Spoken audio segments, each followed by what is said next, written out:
Good morning. Welcome to today's story, a touching, humane, and educational tale. The girl everyone blamed. By the time the fire finally showed its face, the whole town was already listening to Sadie Rowan's voice crackle through an old radio from the top of a dead watchtower, telling people which road to take, which pasture fence to cut through, which mothers still had children unaccounted for, and which homes had maybe 3 minutes left before the flames reached the porch. But a few hours earlier, she had still been just that girl. The quiet 17-year-old everyone in Pine Hollow blamed for a warning they said never should have happened. The daughter of a man they had already decided to remember as a fool. In this story, you'll see how fear can turn a town against the wrong person, how old-fashioned knowledge can matter when modern systems fail, and how courage sometimes begins with staying calm when nobody believes you. Sadie Rowan lived in a weather-beaten trailer at the far edge of Pine Hollow, where the pavement gave up and the dirt road turned pale and dusty under the California sun. The trailer had once belonged to her father. Now it belonged to silence. It sat beneath 3 leaning pines and a rusted wind vane that never seemed to point in the same direction twice. The screen door slapped crooked in the morning breeze. The porch sagged on one side. A blue cooler sat by the steps because the refrigerator only worked when the power felt like being generous. Inside, everything still carried traces of him. An old thermos with a cracked lid, 2 folded flannel shirts hanging by the door, a pair of smoke-stained field binoculars resting on the table beside a stack of county maps, a grease pencil, and a black radio with worn knobs. Her father, Eli Rowan, had spent most of his life watching the mountains above Pine Hollow from a narrow fire lookout tower on Granger Ridge. He had trusted his eyes more than apps, more than county reports, more than people who liked clean answers. And 1 year ago, on the hottest day of summer, he had triggered the town's old warning siren. The sound had split the afternoon in half. Families abandoned picnic tables. Store owners locked up early. Church volunteers left trays of ribs and cornbread cooling under foil at the summer fundraiser in Town Square. Kids cried. Dogs barked. Half the town packed up and drove south in a panicked line that clogged the highway for miles. But the fire never reached Pine Hollow. It turned with the wind sometime after sunset and burned north instead, swallowing brushland and empty logging roads, but leaving the town untouched. The county called the evacuation premature. Business owners called it ruinous. A few people called it shameful. And when Eli Rowan died 3 months later, alone in the tower from a heart that finally gave out, nobody in town said it out loud. But most of them seemed relieved that the Rowan family's alarms had died with him. Only they had not, because Sadie was still there. She was small for 17, with sun-browned skin, dark blonde hair she usually tied back low at the nape of her neck, and a watchful stillness that made people uncomfortable. She did not talk unless she had something worth saying. She did not smile on command. She did not know how to make herself easy for other people. In Pine Hollow, that counted against you. By noon, the town was already busy setting up for the holidays summer weekend. Food trucks on Main Street, folding chairs outside the hardware store, paper flags taped to storefront windows, country music drifting from a stage near the courthouse lawn. Sadie walked through town for ice, batteries, and canned soup. She kept her shoulders level, her eyes forward, but she felt it all the same. The pause in conversation when she entered Miller's Market, the sideways glance from a cashier who knew her name but never used it, the low murmurs from 2 women near the Peaches. That's Rowan's girl. I heard she still keeps his maps. Like that's gonna save anybody. At the checkout, Mr. Miller gave her the batteries without meeting her eyes. Storm coming? He asked. Though the sky was broad and blue, Sadie slid a $10 bill across the counter. Not today. That was all she said. Outside, the air felt wrong. Not dramatic, not obvious. Just wrong. The heat had sharpened. The wind had gone thin and nervous. Somewhere beneath the familiar smell of dust, sun-baked bark, and hot engine oil, there was another scent. Faint, bitter, almost sweet in the worst possible way. Burning resin. She stopped beside her father's old truck, one hand on the door handle. Across the street, men were laughing while they unloaded coolers. A little girl ran past with a red snow cone already melting down her wrist. Someone tested a microphone on the stage. Life in Pine Hollow was moving exactly the way life moved when people believed they were safe. Sadie stood very still and looked west. Beyond the rooftops, beyond the church steeple and the water tower, the ridgeline sat dark against the afternoon sky. At first, she saw nothing. Then she narrowed her eyes. There, not a plume, not yet. Just a thread, a thin, gray, almost invisible scratch rising behind the black pines near Ridge Creek. Too narrow for a campfire, too steady for dust, too quiet to make anyone else stop what they were doing. Her pulse gave one hard beat.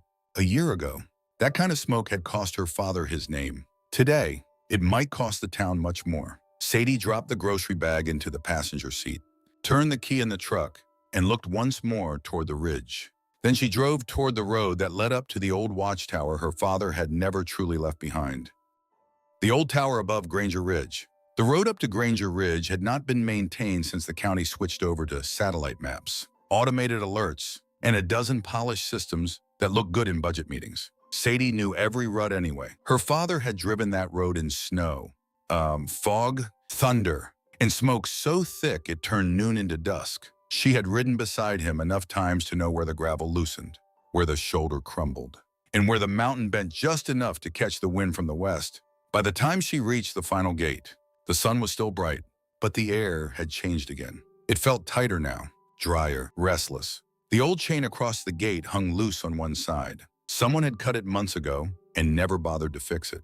Sadie parked the truck, grabbed the field binoculars, the black radio, and her father's canvas notebook, then started the last stretch on foot. The tower stood exactly where it always had, thin, weathered, and stubborn against the sky. Its white paint had long since peeled away. One stair rail leaned out too far. The windows looked clouded from a distance, but to Sadie, it still felt alive. She climbed slowly, one hand on the rail, one ear tuned to the mountain. At the top, the trapdoor groaned open under her shoulder. Inside, the room smelled like dry wood, hot glass, and old paper. Dust coated the desk. A dead moth lay near the map board. Her father's pencil marks still crossed the county grid in faded colors. Wind notes, drainage lines, logging cuts, old burn scars. Places most people in town had forgotten even existed. Sadie set the radio down and wiped a clean arc across the window with her sleeve. Then she looked west through the binoculars. The smoke was there, still thin, still low, but no longer uncertain.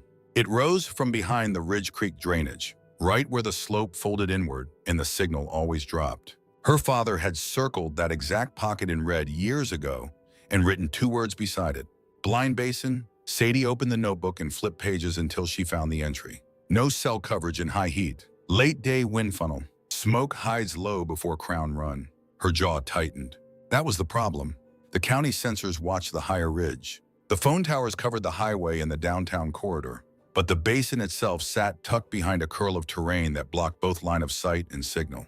A fire could creep there for hours before it showed its full hand. She reached for the radio and turned the dial. At first, only static answered. Then a voice behind her said, "I was wondering how long it'd take you to come back up here." Sadie turned fast. Alma Reyes stood in the doorway, one hand braced on the frame. Breathing a little hard from the climb, she wore faded jeans, a canvas work shirt, and the expression of someone too old to waste energy pretending she hadn't seen more than everyone else. "You followed me?" Sadie asked. Alma stepped inside. "No, I saw your truck. Then I used common sense." Sadie looked back out the window.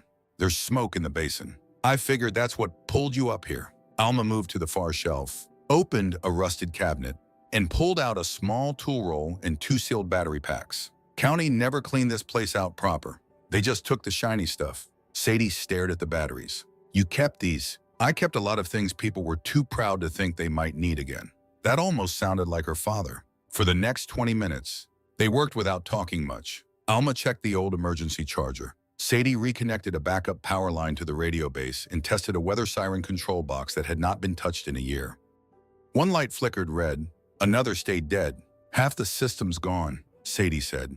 "Half is better than none," Alma replied. Sadie keyed the radio again. Static, then a broken burst of voice. "Trail Unit 3, copy strong resin smell, west of Ridge Creek. Can't get bars." She froze. The signal vanished, then came back in fragments. Not enough for a full message, enough for confirmation. Before she could answer, footsteps pounded up the stairs below. Heavy, fast, irritated.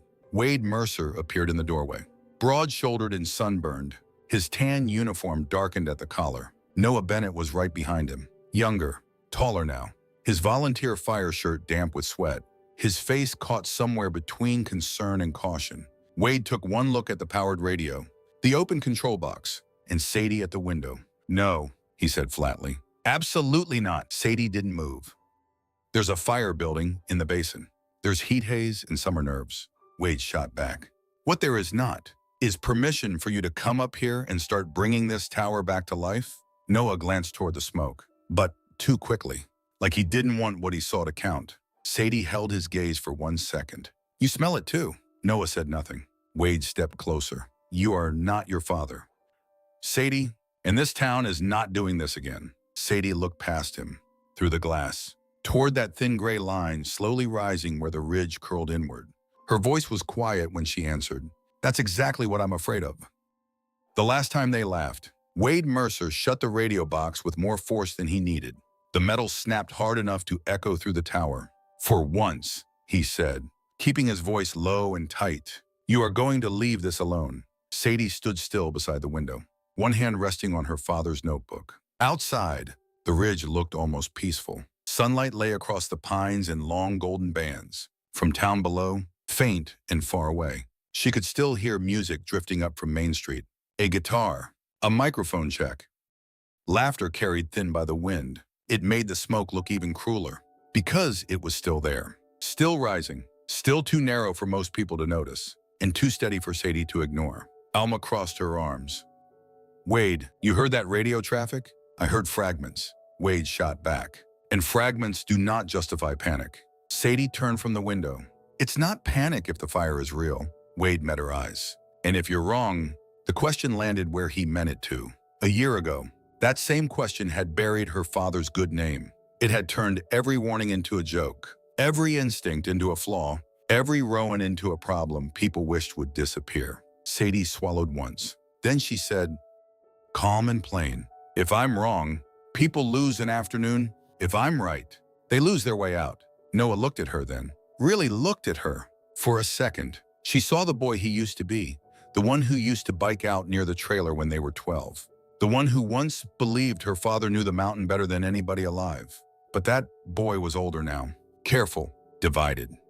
Sadie," he said quietly, "you can't just hit the siren because you got a feeling." She held up the notebook. "It's not a feeling. It's wind pattern, terrain, heat, a blind basin, and live radio traffic from a dead zone." Wade gave a humorless laugh. "You hear yourself. This is exactly how it starts." "No," Sadie said. "This is exactly how it gets missed." The room went still. She did not wait for permission. She stepped to the side panel, flipped the protective cover, and pressed the manual test trigger tied to the old West Side warning line. For one awful second, nothing happened. Then the first siren broke loose over Pine Hollow. It was not full power, not the long countywide scream from years ago. Just a rough, mechanical wail from the older system, sharp, uneven, impossible to mistake. Wade swore under his breath. Noah moved first, crossing to the window. Far below, the music in town stopped. People spilled out onto sidewalks and porches, shading their eyes, looking around in confusion. Cars slowed. Someone near the square pointed toward the mountain. Another person threw both hands in the air in disgust, already assuming the worst kind of explanation. Sadie did not stay to watch. She grabbed the radio, the notebook, and her truck keys. "I'm going to the West Houses." Wade stepped in front of her. "You are done." She stopped so close she could see the pulse beating in his neck. "With all due respect," she said, and there was almost no emotion in her voice at all, which somehow made it stronger. "I don't need you to believe me. I need you not to slow me down." Then she moved around him and started down the stairs. By the time she reached the truck, her hands were trembling. Not from fear, not exactly, but from the cost of crossing a line she knew she could not uncross. She drove fast along the West Road, past scattered homes tucked beneath dry oaks and yellow grass, leaning on the horn, shouting from the open window, telling people to check their trucks, gather their kids, fill whatever containers they could, and keep their phones charged while they still had signal. Some listened because her face frightened them. Most did not. At the Halpern's place, a man on the porch yelled, "Not this again." Rowan at a rental cabin. Two tourists actually laughed, thinking it was some local overreaction to campfire smoke. At the old feed store, a woman took one look at Sadie's expression and went pale. She turned without a word and ran inside for her mother. The heat kept building. The wind, which had spent all afternoon skimming low and uncertain, began to turn. Sadie felt it before she saw the proof. A hot push from the west, then another. Then a hard, sweeping gust that made the roadside weeds bow all at once. She stopped the truck on a rise above the valley and looked back toward Ridge Creek. This time the smoke was no thread. It was a column, dark at the base, boiling upward, gathering speed. And beneath it, just for a moment, she saw a line of orange move through the trees like a match racing across paper. Her radio crackled alive in her lap, then died. Her phone dropped to 1 bar, then none. Down below, Pine Hollow still looked like a town slow to wake from a bad dream. But the mountain was awake now, and it was coming. When the mountain took the signal, by the time Sadie drove back toward town, the fire had stopped being a warning and become a fact. Smoke rolled low over the western edge of Pine Hollow, thick and dirty, swallowing the late sunlight and turning the sky the color of bruised copper. Ash had started to fall, light at first, almost delicate, like gray snow nobody wanted to touch. Then more of it came, sticking to windshields, porch rails, and the shoulders of people who had waited too long to believe what was coming. Main Street was no longer festive. The music had died. The food trucks were half abandoned. Coolers sat open. Lawn chairs were overturned. Someone's pie had been dropped face first on the sidewalk outside the church hall. People were shouting now, not in one direction, not with one plan, just shouting. Sadie pulled her truck hard beside the feed store and jumped out with the radio in one hand and her father's notebook tucked under her arm. "The West Road is going to choke first," she yelled. "If you got kids, elderly family, oxygen tanks, or animals, move now. Don't wait for a text alert. You may not get one." A few heads turned. A few faces went pale. Across the street, Dr. Nina Patel came out of the clinic carrying a canvas medical bag and a cardboard box full of inhalers and bottled water. Her dark hair was pulled back tight, and her expression had that calm, clip focus people wear when fear no longer has time to waste. "Sadie," she called. "I've got Mrs. Garrison on oxygen and Carla Denson in early labor. I need a route that stays clear." Sadie opened the notebook right on the hood of the truck. Her father's grease pencil marks crossed the county map like old scars. She ran her finger over the lines. "Don't take West Hollow Road," she said. "The draw there will trap the smoke. Take the orchard, cut through past Benton's place, then swing south by the dry creek bed. It's rough, but it'll hold longer." Nina did not question her. She nodded once and moved. That was when Noah came running through the haze. His volunteer fire shirt was streaked black now. His breathing was ragged.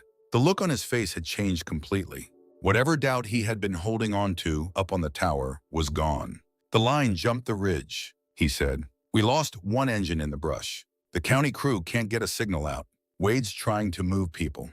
But everybody's bottlenecking at the gas station." Sadie looked toward the station and saw it at once. Headlights jammed bumper to bumper. Doors left open. People grabbing pets, photo albums, grocery sacks. Anything their panic told them mattered. Too many choices. Too little time. Noah," she said, "I need you to get to the trailer park and clear it house by house. Don't ask people what they want to save. Tell them what they have time to do." He nodded, then hesitated. His voice dropped. "You were right." Sadie held his eyes for 1 second. Just long enough for the truth of that to land between them. There would be time later. Maybe for everything else that sat behind those words. Not now. "Go," she said. He went. The radio hissed in her hand. Then Alma's voice broke through the static from the tower. Thin but steady. Sadie, if you can hear me, the North Spur is still open. Barely, but the wind's turning again." Sadie grabbed the mic. "I hear you. Keep calling the gaps." She climbed onto the bed of the truck so people could see her. Her voice carried farther from there. "Listen to me," she shouted. "The highway is not your only way out. If you're east of the post office, head for the North Spur. If you're west of Miller's Market, move south now. Don't stop for gas. Don't stop for luggage. Take water, medication, and your people. That's it." This time, more of them listened, because the fire was visible now, because the smoke burned the back of the throat, because fear had finally stripped the pride out of the room. Through the haze, Sadie saw Wade Mercer near the town square, trying to wave cars into some kind of order, but order was slipping through his fingers. Then a gust hit, a hard one, the kind her father used to call a runner's wind. Sudden, hot, and mean. Somewhere west of town, something exploded. Maybe a propane tank, maybe a shed. The sound cracked across Pine Hollow like a gunshot. Then Alma's voice came over the radio again, sharper this time. Sadie? Noah's unit didn't clear in time. He's pinned near the old summer camp. 3 kids with him. Fires moving fast through the trees. Sadie's whole body went still. The tower, the town, the map, the road. And Noah, trapped out there with children, in the very direction the fire was running hardest. Below her, Pine Hollow was still unraveling. Above her, the mountain was coming closer. And for the first time that day, Sadie realized she could not save everyone by staying in one place. The girl they should have heard. Sadie did not climb down from the truck right away. For one suspended breath, she stood there above the crowd, the radio in her hand, the ash falling around her. The whole town waiting without knowing it was waiting for her. Then she made the choice, not with panic, not with drama, just with the same steady courage that had carried her all day. She grabbed the mic and spoke into the radio. Alma, stay on the tower. Keep calling the wind shifts. Nina, take the North Spur now. Wade, clear the square and move everyone south in waves. Don't let them bunch up at the highway. I'm going to the camp. For the first time, Wade Mercer did not argue. His voice came back through the static, rough and humbled. Copy that. That was all.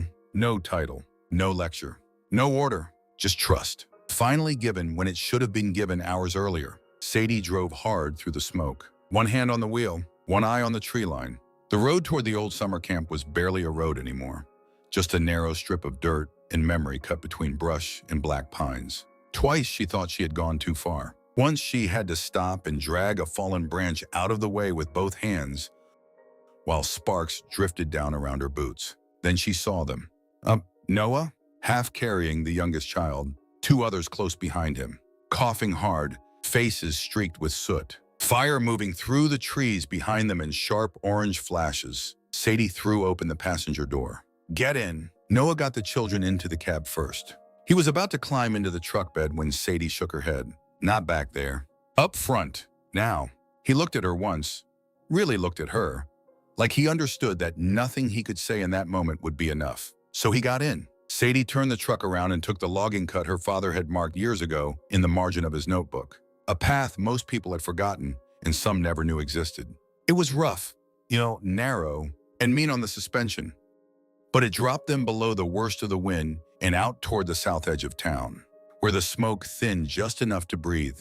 By dawn, Pine Hollow was still standing, not untouched, not unscarred, but standing. A few outbuildings had burned. Some porches were gone.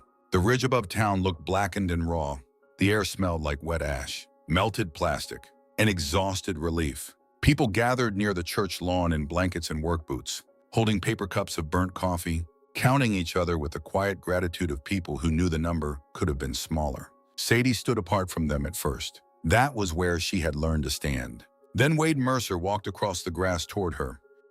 He looked older than he had the day before, smaller, somehow, like pride had been burned off him in the night. I was wrong, he said. Not polished, not pretty, just true. He glanced toward the tower on Granger Ridge, barely visible through the smoke-hazed morning.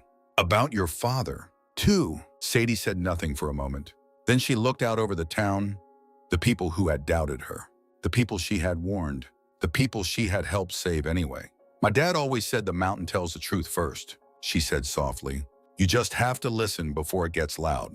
Wade nodded once, like that line would stay with him the rest of his life. In the weeks that followed, Pine Hollow changed in ways small towns usually resist. The old tower was restored, not as a relic, but as part of the town's emergency plan. Alma helped train volunteers. Dr. Nina built a real evacuation supply network. Noah spent nearly every weekend up on Granger Ridge, repairing rails, replacing wiring, learning the maps Sadie already knew by heart. And Sadie, she never became the kind of hero who liked being looked at. She stayed quiet, steady, watchful. But now, when she walked into Miller's Market, people met her eyes. Now parents brought their teenagers to the tower and told them, pay attention, learn this. Now the Rowan name no longer meant embarrassment. It meant the warning that saved them. So let me ask you something. If the person everyone blamed turned out to be the one person who saw the truth in time, would you have had the humility to listen? And if this story stayed with you, if it reminded you that courage is often quiet, that wisdom is not always popular, and that the person standing alone is not always the one who is wrong, Then subscribe to the channel and stay with me for the next story.